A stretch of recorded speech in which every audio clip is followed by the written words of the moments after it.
Hey there, welcome to Consult the Blind Guy. My name is Andrew, and in today's episode, we're doing another live Q&A on another 5 ways for you to be able to make money from the comfort of your home, on the couch, in the living room, in the kitchen. Doesn't matter where you're at, because you can do these things very simply online and at home.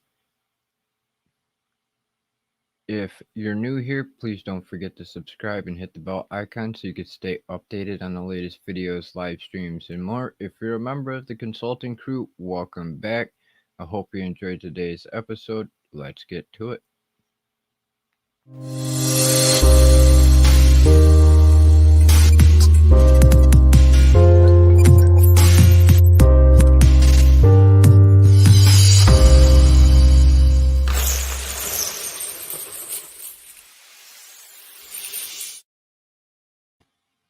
As I said, welcome to Consult the Blind Guy. My name is Andrew, and today we're covering 5 ways for you to make money from home.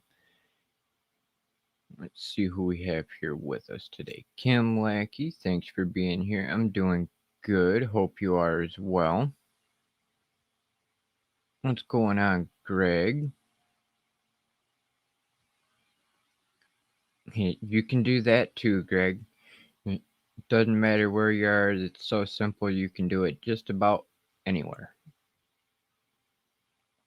And Dora Ayala, thanks for being here.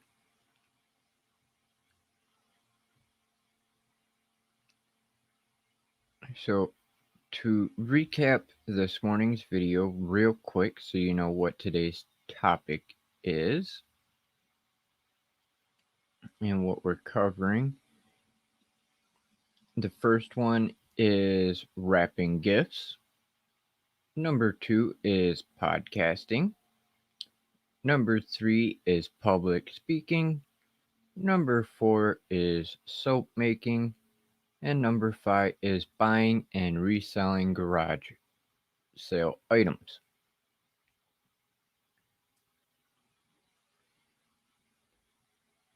And as always, if you have any questions, please feel free to drop them into the live chat, or if you're watching us on the replay, feel free to drop them in the comments section below. If you could do me one huge favor and put question in all caps, it makes it a lot easier for me to differentiate between questions and regular conversation.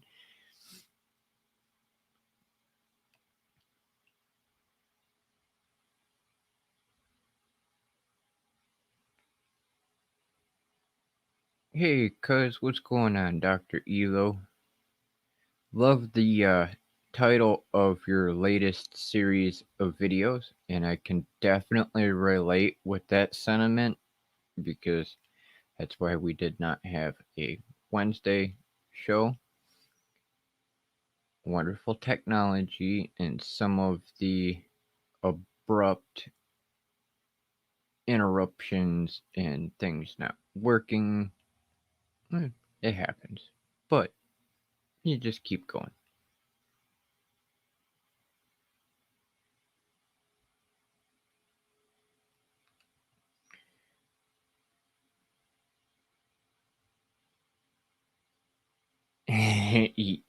Exactly. Greg, making money on a podcast can be. It all depends on how you're doing it. A lot of ways that I've seen people make money podcasting is through affiliate marketing, sponsorships, brand deals. You also have the ability to market your own content on ways to generate money as well, whether it's a digital product you've made, a physical product you've made, or having memberships to the podcast, kind of like the YouTube memberships, where your listeners would pay for specific content. Like, for instance, instead of having a YouTube membership, you could have your own membership set up to where somebody pays $2 to $5 or whatever fee you want to set for it, and then you make specific content just for those paying members compared to the standard free podcast.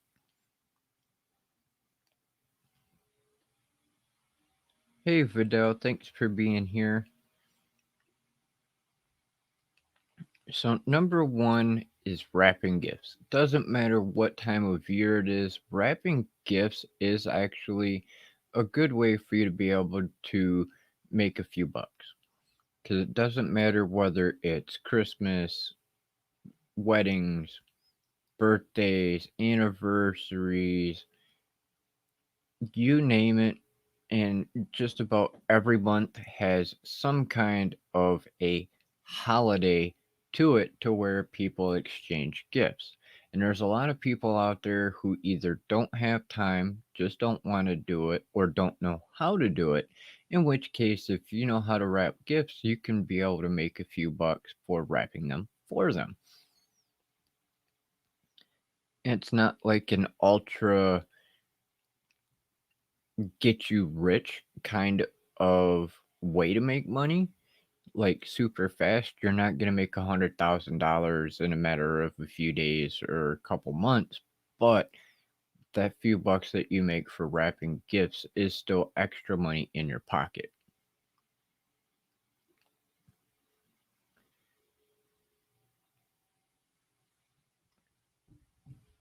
Podcasts, you can do free or paid.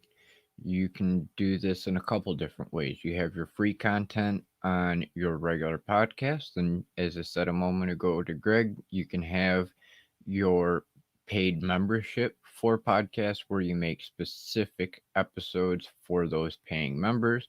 You can also market your own digital or physical products, affiliate products. You can also have ad space sold for within your podcast. You can have sponsors and brand deals that you have as well, or affiliate marketing that you can throw in there as well. And another way that you can do that is to be able to market your podcast to an email list for people that may have gotten onto your list for a free product or anything like that. And by putting your podcast in those different areas, you get more listeners, but you also have that much more reach for whatever option you chose, whether it's brand deal, sponsors, affiliate marketing, physical product, digital product, memberships, and you can do them on just about anything. There is literally a podcast out there for the blind community, which Greg happens to be one of those. Then you have Divided by Sight and Nicole the Blind Mage will also have their podcast. You've got Pat Flynn with Smart Passive Income, who does the Ask Pat series. You've got Laria from Live Streaming Pros, who does the Uniquely You series. You've got Nick Nimmin, who does Comments Over Coffee. You've got Sean Cannell with Think Media, and Daryl Eves, and Joe Rogan, and everybody else out there who has a different niche that make money from doing their podcast. Yes, I know a few of them I have listed off make a fair amount of money from either their own digital physical products or from affiliate and brand deals. But there's plenty of options that you can actually go about to be able to make money from doing podcasts. And I also want to note that podcasting and video podcasting are the same thing, but they have two completely different audience types and ways about going with things, because podcasting is usually just audio only, but then you have to get more tech and more technical when it comes to doing the video podcasts. Whichever route you choose to take is going to completely depend on you, your budget, your experience with all the different tech you're going to need, and what you want to do.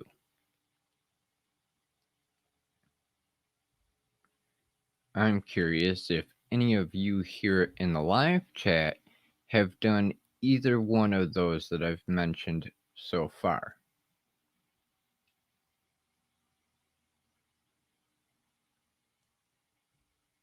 Exactly, Vidal. As long as you make something, you made money.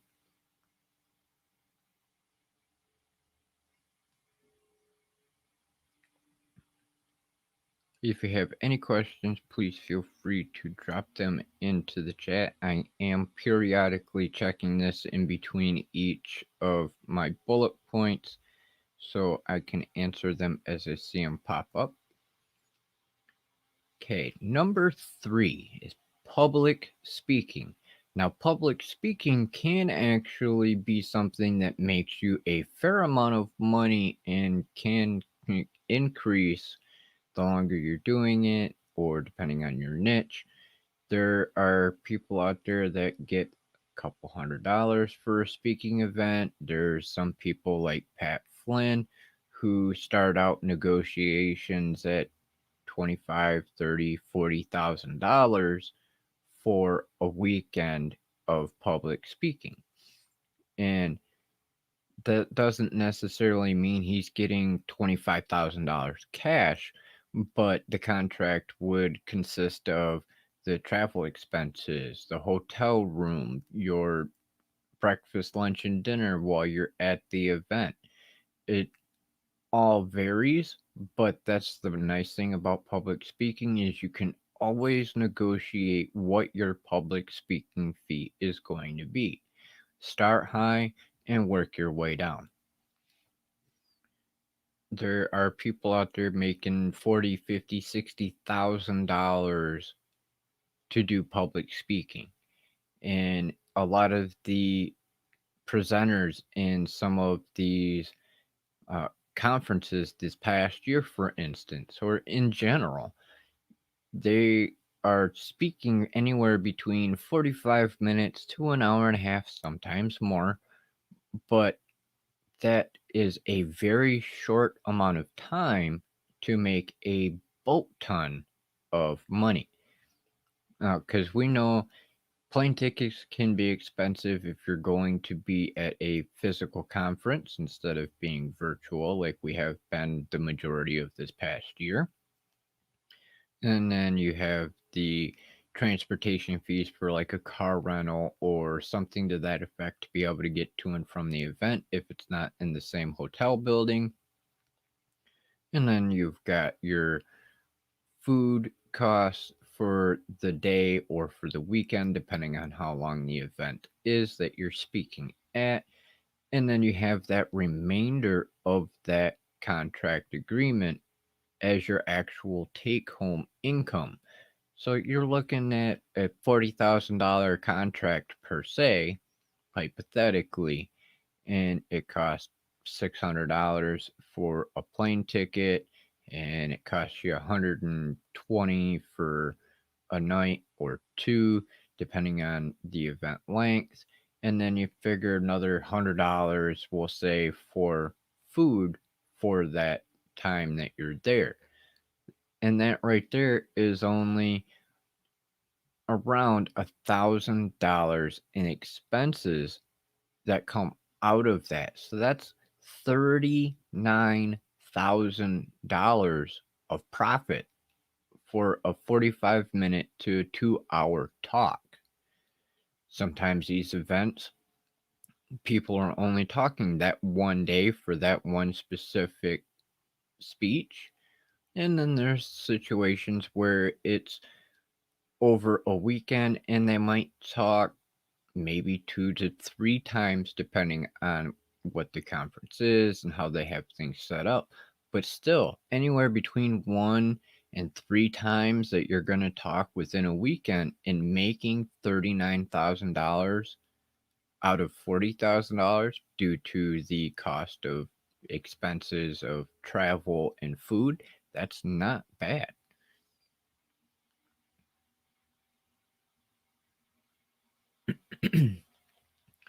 And then number 4 is soap making. Soap making is something that everybody could actually use.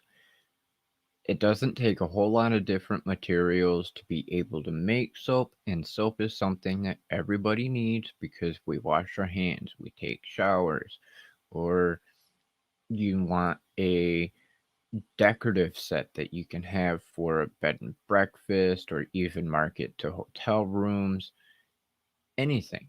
Soap making can actually bring in a fair amount of money because you go out, you buy the necessary materials, your molds and your scents, stuff like that. And we'll just say hypothetically, you go out and you buy a crap ton for about $50 to $100. You take that $50 to $100 and you make 50, 60, 70, 80 freaking things of soap.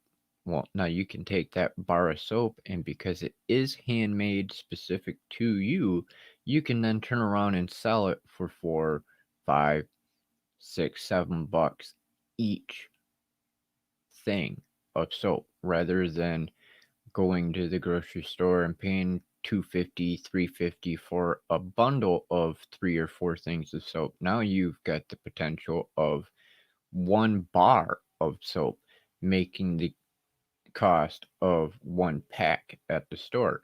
And what's the difference between your soap and that of the store? One, yours is a limited edition. It's made specifically by you by hand. It's got your specific scent to it rather than the mass produced bars of soap that are out there that have the same consistency of soap that you would get from any store throughout the country. And having handmade soap, in my opinion, is better than a lot of the store stuff. I myself go to traditional gatherings, powwows, and I buy handmade soap because I like that one, it's native made. Two, it uses our traditional medicines like sage or cedar or sweetgrass or a combination of all the above. And it has our traditional smells to them compared to going to the grocery store and buying something that's all perfumey or cologne smelling. And it's just more of a natural smell compared to the commercial chemically induced. And you can sell your soap products just about anywhere.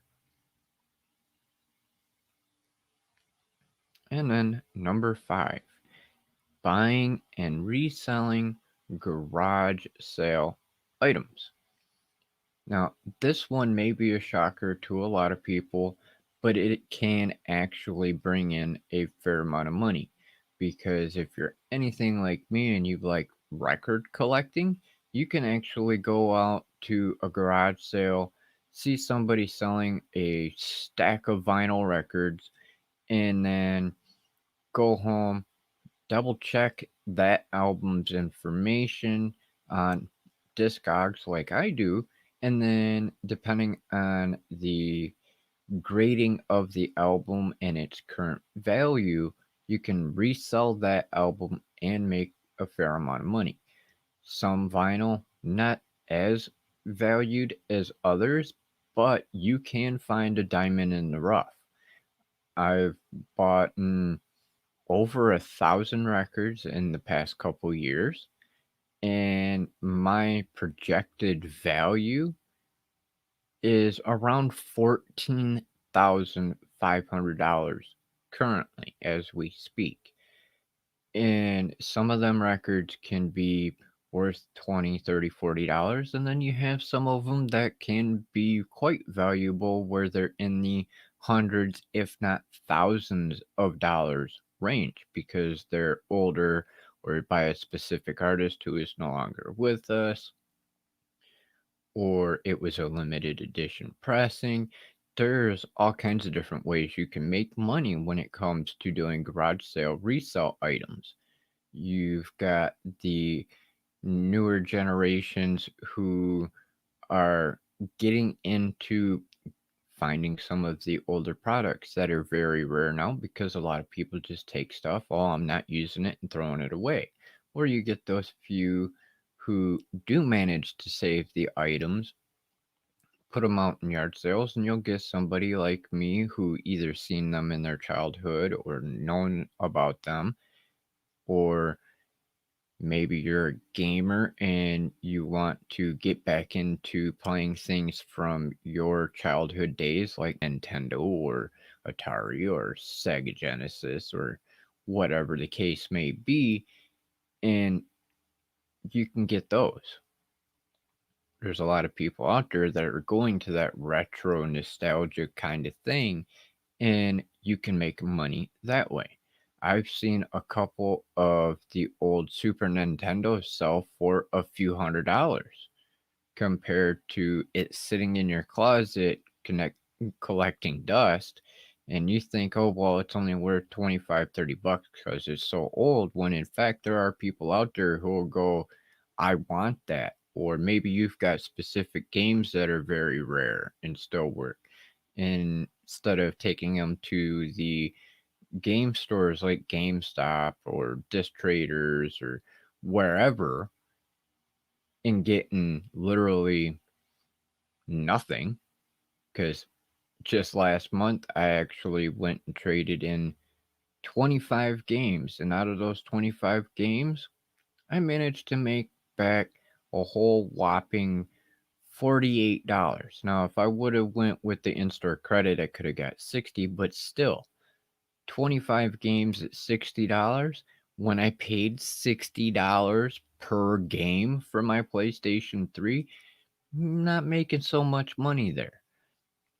Whereas if you were to take those games and then sell them in a yard sale, you could still get a few bucks each. Or you could take them games, find out what their projected value is, resell them online, and in which case you could still make more money doing it yourself than taking them in.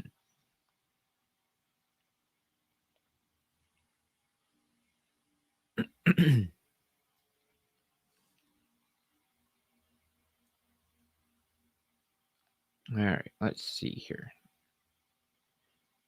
What do we got going on in the comments?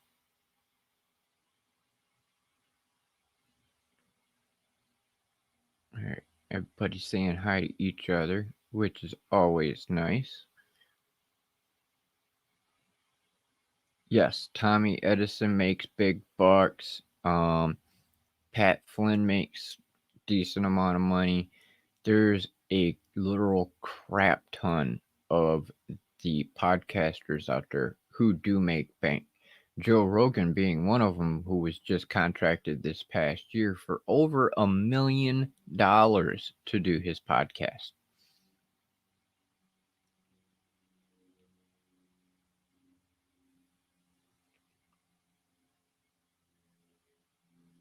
Yep, public speaking too. There's definitely a nice amount of money when it comes to being public speakers. To get started in public speaking, there's a couple different ways, really. Excuse me. One, I don't know how many of you know about her, but Molly Burke, for instance, started doing public speaking for the Foundation Fighting Blindness back when she was a child. She was only like between 5 and 7 years old, and she was talking about her strain of RP.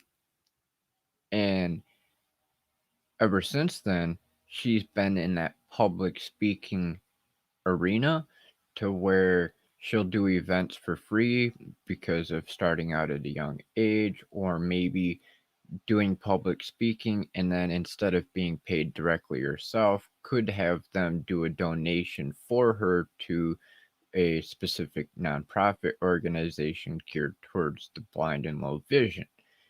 And then you have other places to where they will actually either reach out to you, or maybe it's an organization that you believe in, like the Foundation Fighting Blindness, in which case You can show them you have the knowledge and expertise that they may be looking for and negotiate speaking for a fee, or maybe they'll reach out to you for speaking for a fee. You can also host your own speaking events, get your name out there a little bit, and in which case they'll come to you and give you a proposal of, hey, we're doing this event in June or July, whenever, and we would love to have you come and speak for us, and we'll pay you this fee. And then you have that option of negotiating with them and going, yeah, I could speak at your event for that, but it's going to cost me this to get there. It's going to cost me this to stay in a hotel. It's going to cost me about this much to eat. And depends on how many times you want me to talk, how long you want me to talk, and all that good stuff. And then you can negotiate higher or lower depending on what they've offered you to do public speaking. Now, me specifically, doing these YouTube videos, for instance, shows my expertise and knowledge in different things. And there could be somebody, we'll just say hypothetically, Dr. Elo, for instance, my cuz, who could be watching this and be in that realm and be like, hey, this guy knows what he's talking about. We're having this event, and then he could reach out to me here in the live stream or by email or on social media, and then request to have a meeting with me so we can negotiate public speaking events.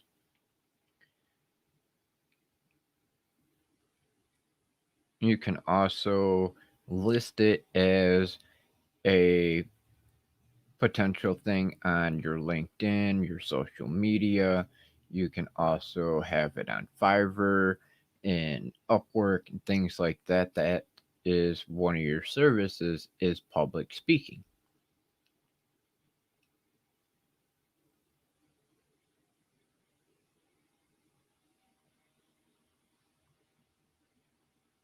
You know somebody who makes soaps and there's a supply problem currently. My question on that is what suppliers are they using? Because I know when it comes to the people I know who make soaps, there's definitely no shortage because they use all natural materials. Now, if you're not using natural materials and you're using the chemical based kind of stuff to make your soaps, then I can see it being more of an issue. But from the people I know, there shouldn't be a shortage of soap making materials. About the only thing I could see as a potential shortage would be the different molds, but you can actually work around that by finding somebody who does 3D printing, and then you can really have some awesome soaps because it can be any shape, size, or design that you could possibly want.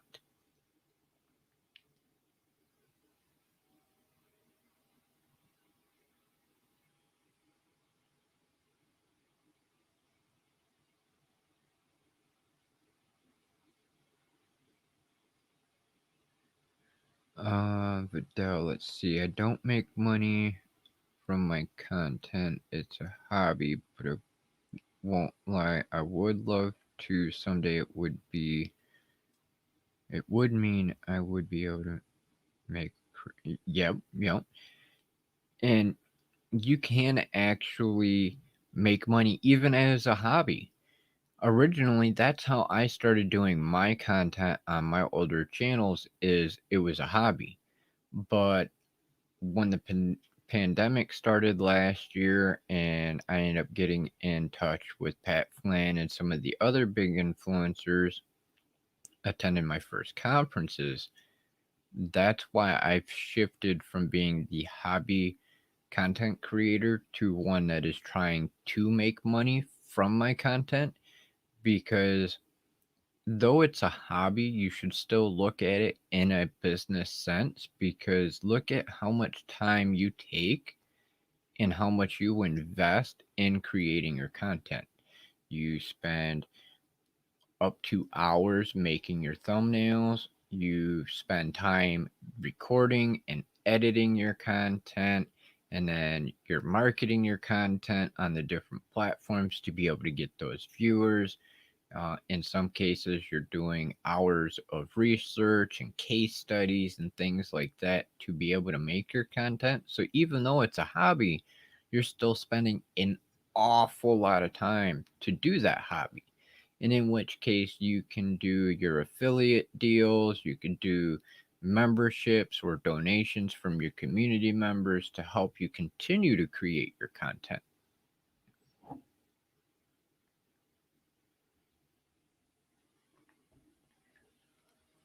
You would be very surprised on how many people on YouTube actually use that line of, well, I don't make my content to make money, which is completely fine.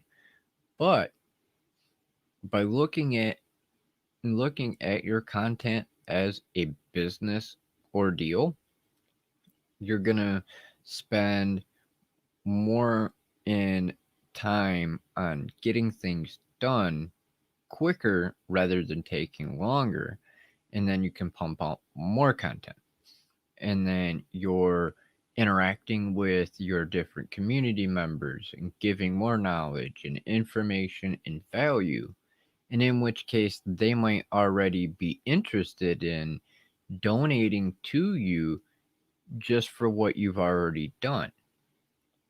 You have the potential of getting sponsors and brand deals just because one of them companies may like the way that you do your show. There is plenty of opportunity when it comes to being a content creator to monetize. You can make merch for your content. I've got 5 different Teespring stores, each for a different niche. And no, I'm not making loads and loads of money from it, but that merch line was all designed by me. There's some of my favorite quotes that I've said throughout my entire life. There's some quotes that I came up with specifically for those merch items, and then there's the potential of different platforms for like donation kind of thing for memberships,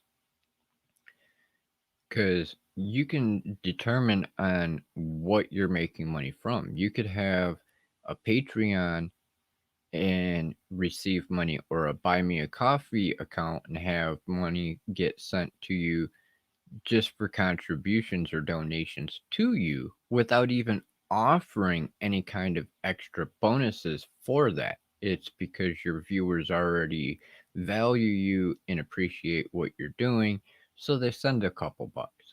Or you can be able to set up the account to where you have a membership that is just a reoccurring payment to contribute to your channel to help you afford to continue making your content and not have any bonuses. And then you can have another tier that's slightly more, and those people who pay slightly more for that will then be able to have a secondary set of perks compared to just seeing your free content.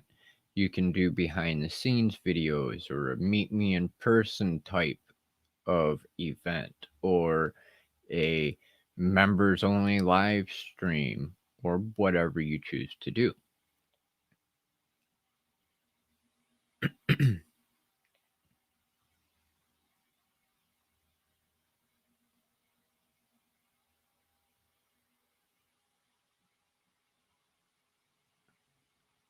Yeah, records can definitely be very, very valuable. And I'm curious, Greg, which Beatles album did you get from the garage sale? Because I've actually got one myself. Well, really, I've got a couple of them, but one of them, it is valued pretty fairly, and it's the John Lennon and the Ono band, and then I have a couple of the actual Beatles albums themselves.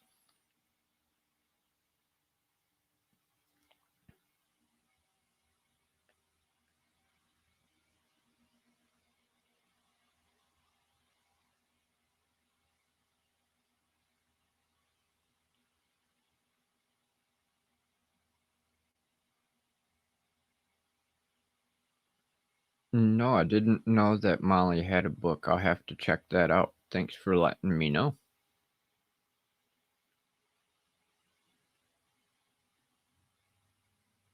Yeah, Molly had a contract with L'Oreal. Um, she was also doing Dove commercials and a couple others. She's been in a few different commercials that I've seen as well, which I thought was awesome.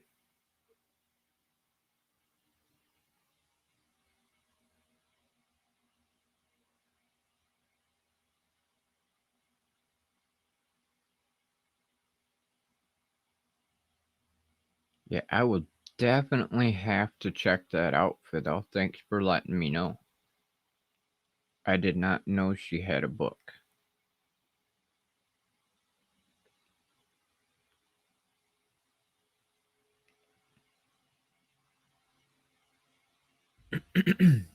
But there is plenty of opportunity when it comes to being a content creator.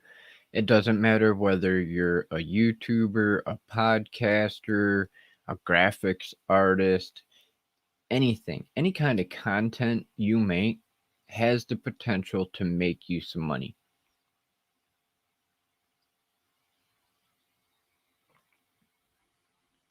A lot of you know I'm working on doing the content creators course, which is going to take a little bit of time to do, but I'm going to literally show everything I know about going from being a very brand new content creator to an advanced content creator, helping you set up and start and set up your account for YouTube or Facebook or whatever platform you want to use, and then how to create your content for your live streams or recorded videos, ways to be able to increase your engagement, your viewership, how you could possibly increase your revenue or your income through affiliate marketing, sponsorships, brand deals, digital and physical products,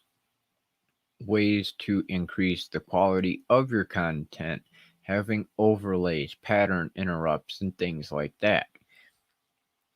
I am literally going to show everything I know to help our community and the non disabled community to increase their potential for having higher quality content, have the ability to monetize and make income from their content if they choose to do so, and ways to make things easier, because that's what I focus on the most. If you've seen any of my tutorials in the past, I gear them towards our community who are low vision or blind and want to make things as simple as humanly possible for you to be able to do the things I do, like using Canva. And if you can't see what's on the screen, it's a lot easier to listen to somebody who has struggled with the same issues and tells you exactly where things are and how things work, compared to struggling with it and going hours and hours and hours and not getting the result you want.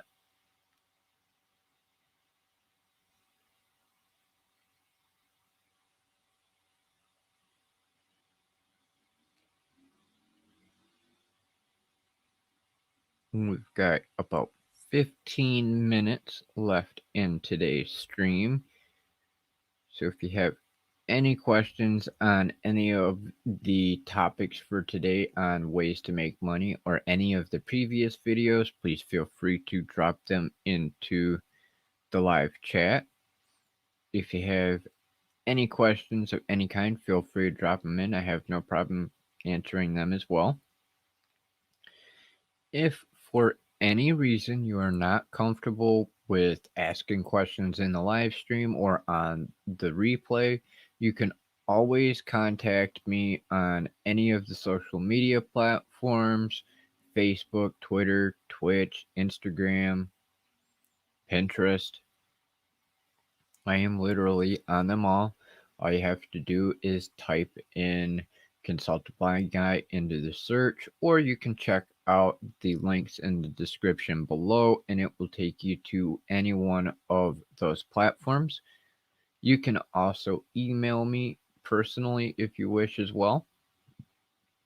You can reach me at consult.ablindguy@gmail.com, or you can reach me at andrew@consultablindguy.com.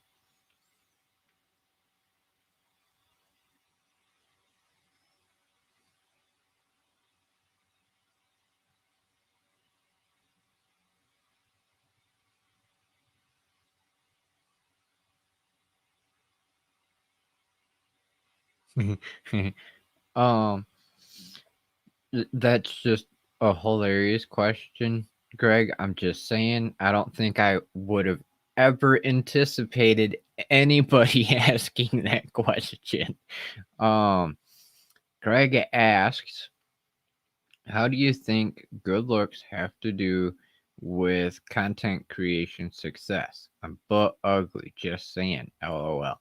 Well, Greg, I don't believe your appearance is actually going to play that much of a difference. There are some people out there who are just bogus and won't do things with somebody that they don't like their appearance of. That was one of the things that held me back for the longest time, was being afraid of what other people were going to think of me, because I am native, but I'm light skinned. I am legally blind. I have no teeth. And that bugged me for the longest time. And then I did Lita. And doing Lita with the live streaming pros, Dr. Elo being one of the moderators as well as one of the participants, was there along with over 200 other people there to support me in every single episode that I did during that challenge. And that helped me with the confidence I needed to say, you know what, screw it. I don't care what anyone watching my videos thinks about what I look like. If you don't like what I look like, well, then don't look at me.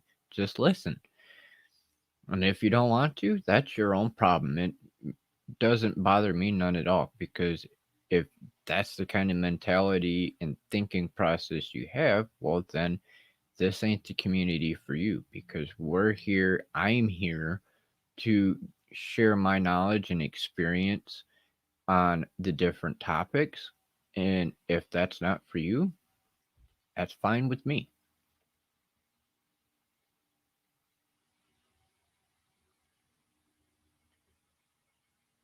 I highly doubt that's why you don't have many subs, Greg.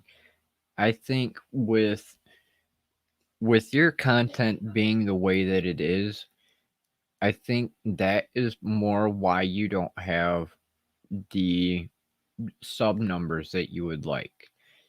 If you and I work together a little bit more, we can increase your subscribers, because, like I was saying before, when you do a podcast style of content, audio only with no visuals on YouTube, it's gonna be a lot harder for you to be able to get those subscribers and likes, because YouTube is a video platform. And yes, you can do content that is audio only, but you need some kind of a visual to keep people interested in your content. Even if it's just a still photo that periodically changes with your channel name and contact information to maybe a picture of something related to the topic you're talking about. Maybe you're doing a product review on like the no jab cane, for instance, and then in which case you could have a photo of a regular cane versus a no jab cane or whatever product, or even a screenshot of you using the NVDA system for your screen reader versus the built-in narrator on Windows.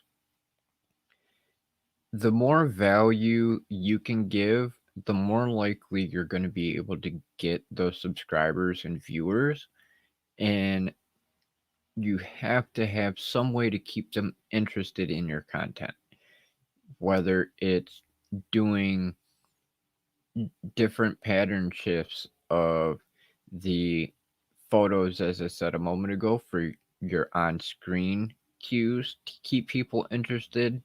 You could do background music to help create more entertainment to it. There's a number of different ways as a blind content creator that you can increase the quality and be able to reach that potential subscriber goal that you have, which I'm still waiting to hear back from you on the images that I made yet, because if any of those work for you, or if they all work for you and you like them, I will go through and resize those photos for you to be able to use on your streams. That way you have it set up for your social media, for your live streams if you do any, your recorded content, and it will help give that extra little bit of entertainment for your content to be able to reach more people as well. Because there is a couple people within our community, I will not lie, that do audio only, and they have just a black screen. And I don't mind just listening because of being low vision. I understand it's hard to do things, but that's when you have people like me within our community who do know how to do things like that. You can reach out, and there could be people like me who will help you out for free, or you can make a donation of a few bucks for the time spent doing things. But you have that ability to create things to help your quality of your show to be a little bit more visual for those who are on YouTube.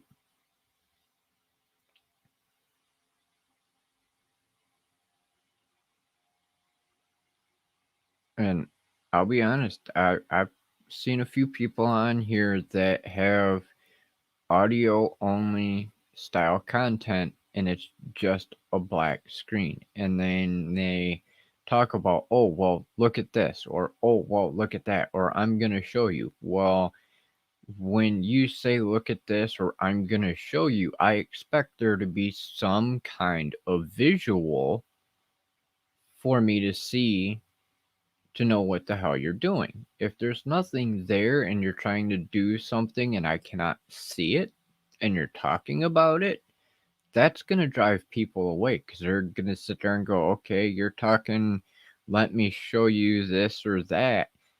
And it's just, for example,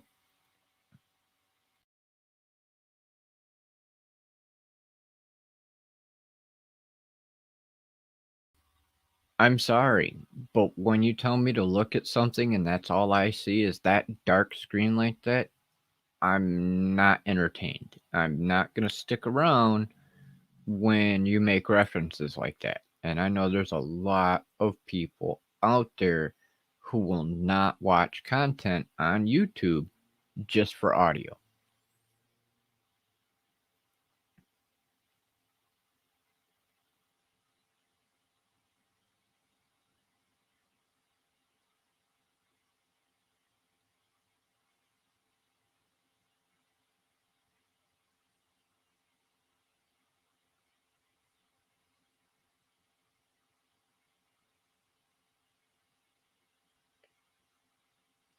Let's see. I wouldn't. No, I'm totally blinded.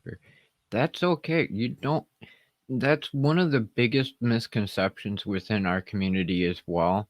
And not just our community of low vision or blind, but in the YouTuber or content creator community that, oh, well, if I'm going to be on here, I have to show my face. No, you don't have to show your face. There are other ways to be able to do your content without ever being on camera yourself, depending on your content. Like if you're doing, for instance, a how to video and you're somebody who likes to draw or paint, instead of showing yourself on screen, full body or uh, torso to head, whatever angle you have, you don't have to do that like a lot of the TV shows from when we were younger and they show the dude sitting there painting everything. You can always have a camera angle set up specifically looking at the paper or canvas or whatever it is you're working on, and the only thing you might see is your hands. And even then, you don't even have to do that. You could do a series of still shots or photos of the process of doing it and then have them play through kind of like a slide to show from beginning to end for that transformation and just talk through it. And for you, Vidal, because you do a lot of different readings, maybe you could go about, instead of being on camera, if you don't want to be, having photos of different characters for what you're reading.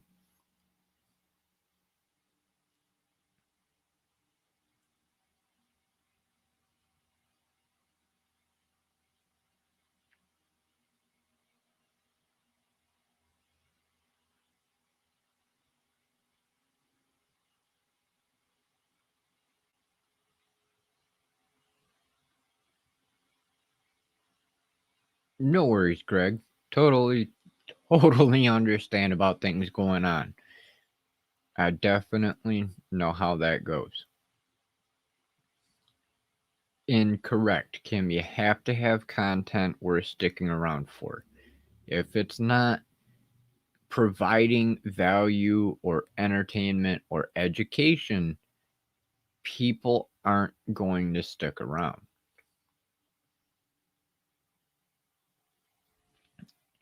Um, Eddie Garrison, when he was at People of Video, gave us a lot of info when it came to that. He either needs to be entertaining, educational, or engaging. And if you can do that, if you can create something within that range of either entertainment, educational, or anything, you can be able to market that to the different people in the community who might be interested in those things. And that can actually increase your viewership and potentially your subscribers.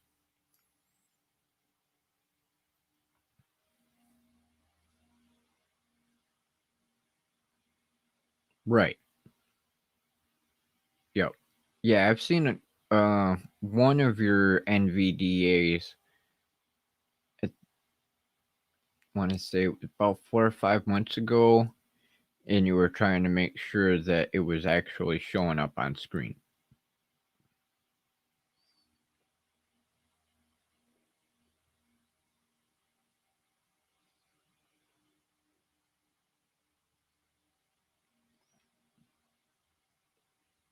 Um, as a totally blind person, any ideas on how I can introduce visuals? Would showing my face be good enough? If you want to show your face, that can help, but you don't have to. Introducing almost any kind of visuals, especially for us being in the blind community, anything on screen is going to be better than just having a black screen. Even if it's like a digital avatar of you, or like I said a second ago, if it's a picture of one of the characters from a book that you're reading, or maybe it's a picture of the book cover, and maybe it's just a couple different thumbnail pictures, one with you and your social media links, one with your channel header, one with the book cover that you're reading through. Anything that you can do visually, and I mean anything, is better than having just a black screen.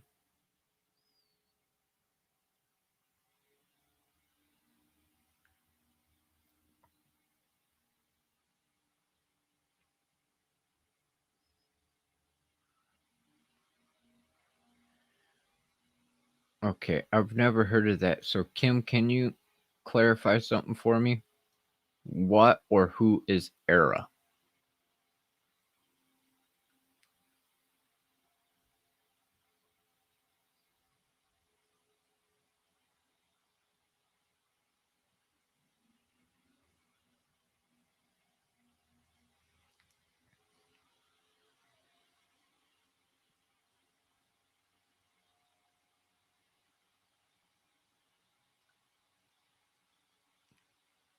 And we're at the top of the hour, so I'll keep going for just a few more minutes.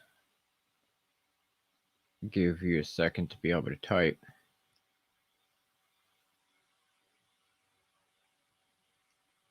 Yes, you could do shadow puppets.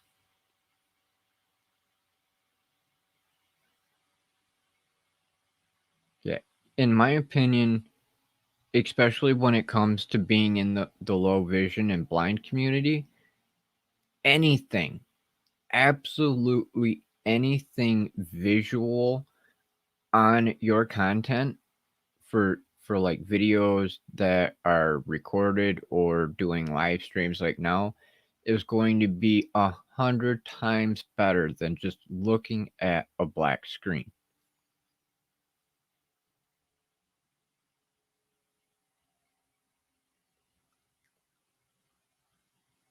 Be My Eyes I have heard of. Era I have not.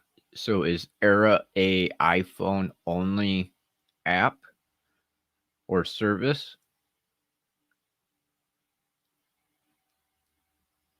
Because I have Be My Eyes on my phone. The only downfall to having the Era or Be My Eyes would be like, now that I have the new DSLR camera, I'm gonna have to sit here and point my phone that way to make sure that I'm lined up how I want to. Whereas if I was on the old camera setup with the phone, depending on how I had it set, would make it more difficult for them to see because of the screen quality of making sure things are gonna line up.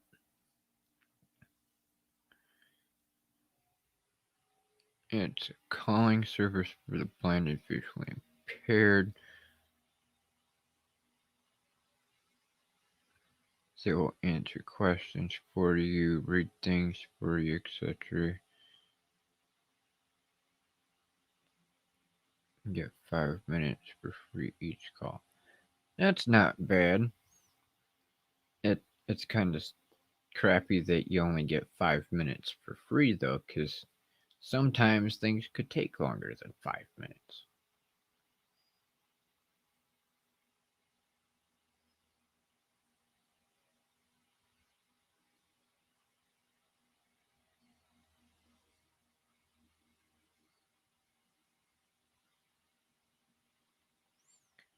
Um, Vidal, what do you use for your videos or your live streams? Um, are you using a phone as your camera? Are you using a webcam? or a PC, or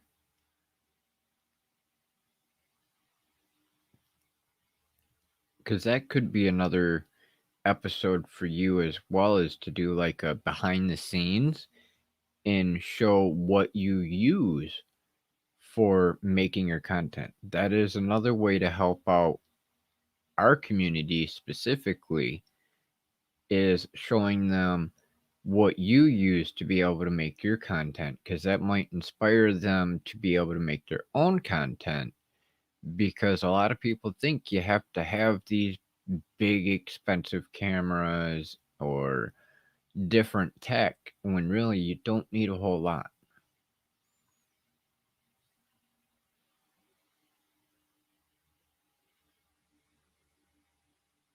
Oh, nice.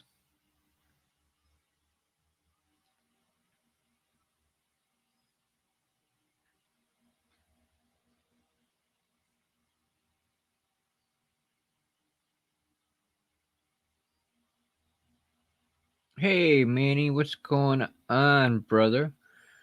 Hope you're having a good day, not working too hard on your content for the day. Thanks for stopping by.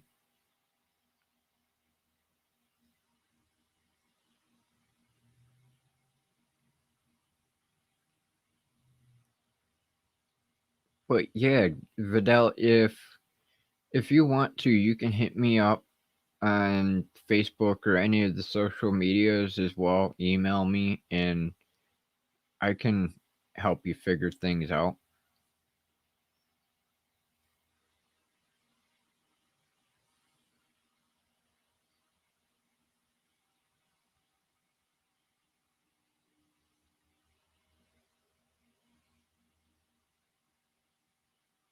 Awesome.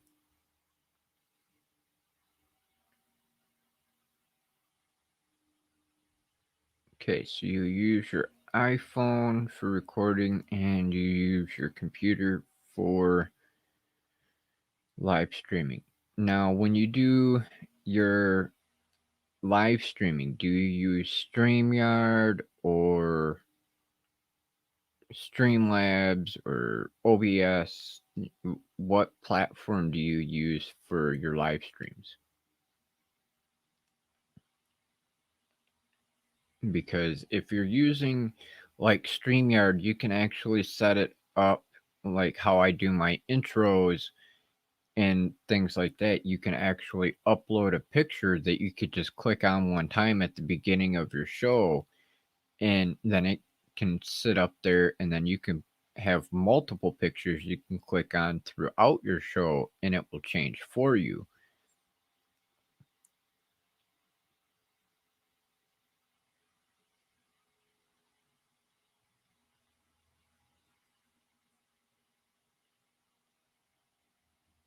There's nothing wrong with having extremely basic when it comes to editing. You would be very surprised on how many of the professionals that do content creation just do a lot of jump cuts. I do that a lot myself. Um, there are sometimes I throw in different transitions and overlays and things like that, but I try to keep to the very basics of editing, cutting things out and just splicing them together, doing regular old jump cuts, because it makes it easier and quicker. Now, the more detailed you want to get, that's when it gets more complicated. And it doesn't have to be the best editing. The more important part, really, when it comes to content creation, specifically video content, is your audio first. Your audio and your lighting are the number one things you want to focus on first, because video can be crap and people will still listen to your content so long as you have good audio. And then a lot of people think that you have to have the expensive cameras or expensive phones with good cameras in order to have that higher quality video. When in fact, really, you can have better lighting to increase the quality of your video. Lighting makes a world of difference. And I know for us in the low vision and blind community, that lighting causes an issue. But if you can manage to get your lighting set up to where it does not bother your eyes and it's on you to where it increases the quality of your content, then you don't have to worry about going out right away and spending a crap ton of money to increase the video quality aspect of it with a better camera or a better phone camera.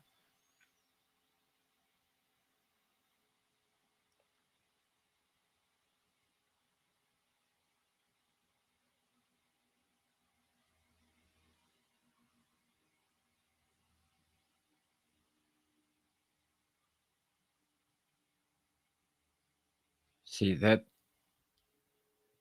I definitely know what you're talking about, not being able to do that. You can always find somebody that's in the community who would be willing to help you. If you need help with stuff like that, you can always hit me up. I have no problem helping out.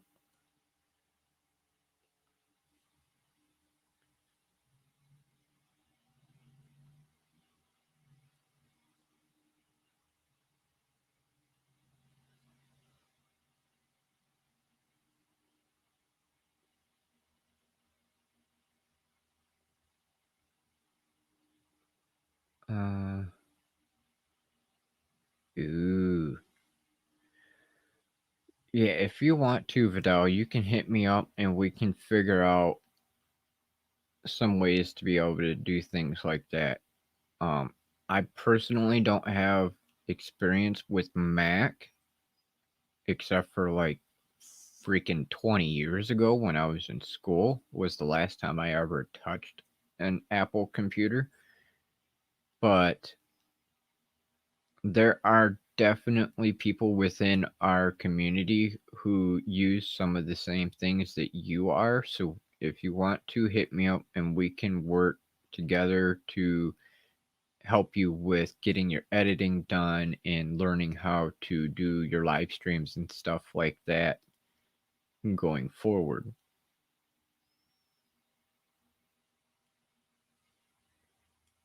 Thanks, Kim. And what's funny about my lighting is if you all remember before I got the new camera, I was using my old cell phone. And the lighting on that old cell phone was crap, right? The quality of the lighting was crap. Now, if you remember, I have a magnifying lamp that I was using to give me that extra lighting in using that phone. Guess what? I'm not using it no more.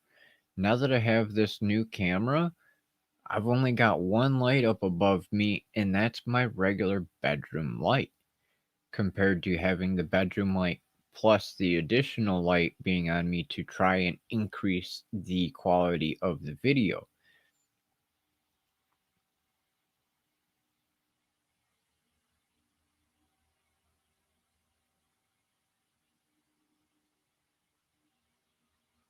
But thank you, Kim. I'm glad to know that the lighting is a lot better than it used to be. Means I don't have to have that freaking magnifier light in front of my face driving my eyes nuts. I need to test iMovie on the Mac. Only ever used it on cell phone or iPad. Yeah. Um, I do believe there are still a couple people within the consulting crew community who use iMovie.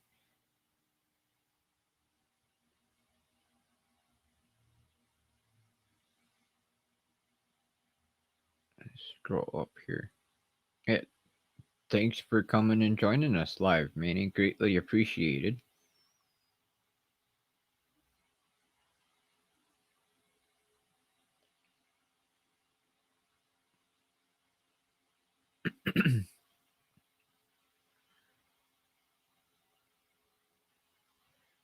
Okay, Greg says that iMovie is accessible, which is nice because I I haven't used iMovie because I am on a Windows PC, but that's good to know. If you want to, feel free to hit us up, and I'm sure we'll be able to help you out getting things going forward.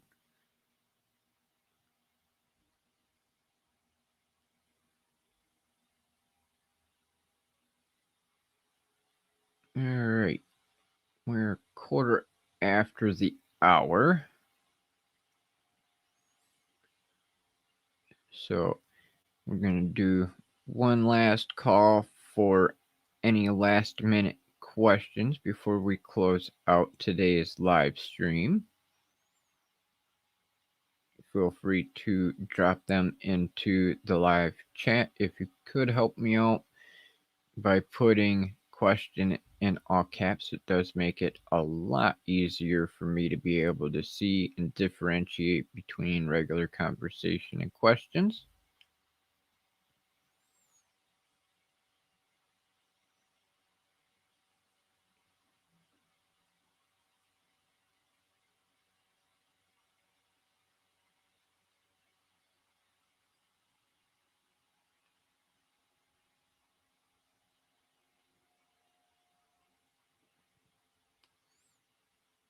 But yeah, we can definitely help you out, Vidal. Doing the editing and stuff like that, I can definitely imagine is a pain in the butt being on a cell phone or on an iPad because it's a lot smaller to be able to see and deal with. But we can always work something out to where somebody within the community or myself can help you to be able to do editing.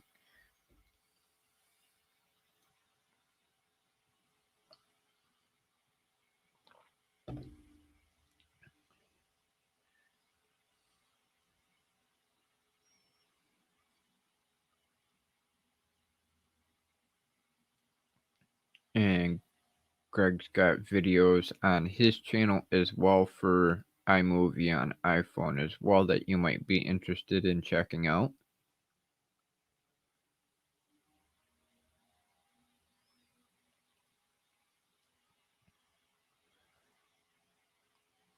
All right, so a quick recap of the 5 ways that we talked about making money today are wrapping gifts, because we have a holiday almost every single month, and you can charge a few bucks to be able to wrap gifts for people. It saves them time and headache because either they don't want to do it or don't know how to do it.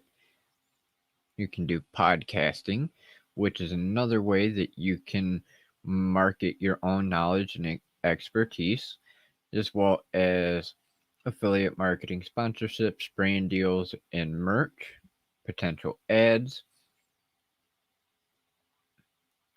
public speaking, which can net you a few bucks up to $40,000, $50,000. That is one of the better ways to be able to make a fair amount of money in a short amount of time. Soap making, very little to invest and can be profitable in return. And then buying and reselling garage sale items, because you never know what you're going to find at a garage sale. Vinyl records, antiques, you never know. Some things have more value than others. It all depends on you and what you're looking to sell. But it's another great way for you to be able to make an extra few bucks.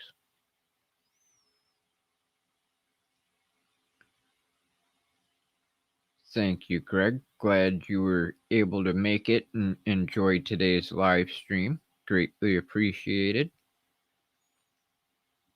If there's no more last minute questions, we are going to close out today's live stream, and then we will be back on Wednesday at 3 p.m. Eastern. And I'm still waiting for my shipment to come in for being able to do our Friday show. Excuse me. Which should be interesting because it is going to be another O&M related topic of the hook style cane tips. I literally purchased every hook style cane tip I could find. So we will be going over the different types of cane tips, why those cane tips are the way they are, and how they could benefit you in your orientation and mobility with using your white cane.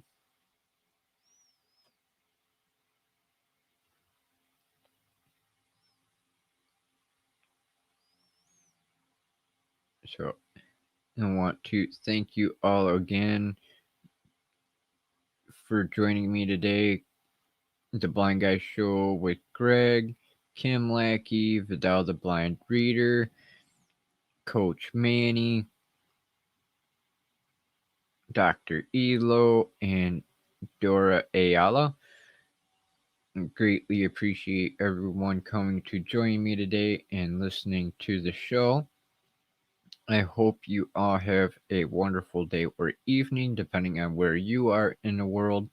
And I look forward to seeing you in the next live stream. Again, if you have any questions and you're watching this on the replay, feel free to drop your questions down in the comment section below. If you could put question in all caps to help me see it a little bit easier, it would be greatly appreciated. If you're not comfortable for any reason with putting your question in the comments, you can always email me at andrew@consultablindguy.com or at consult.ablindguy@gmail.com or on any one of the social media platforms. Those are also all linked down in the description below.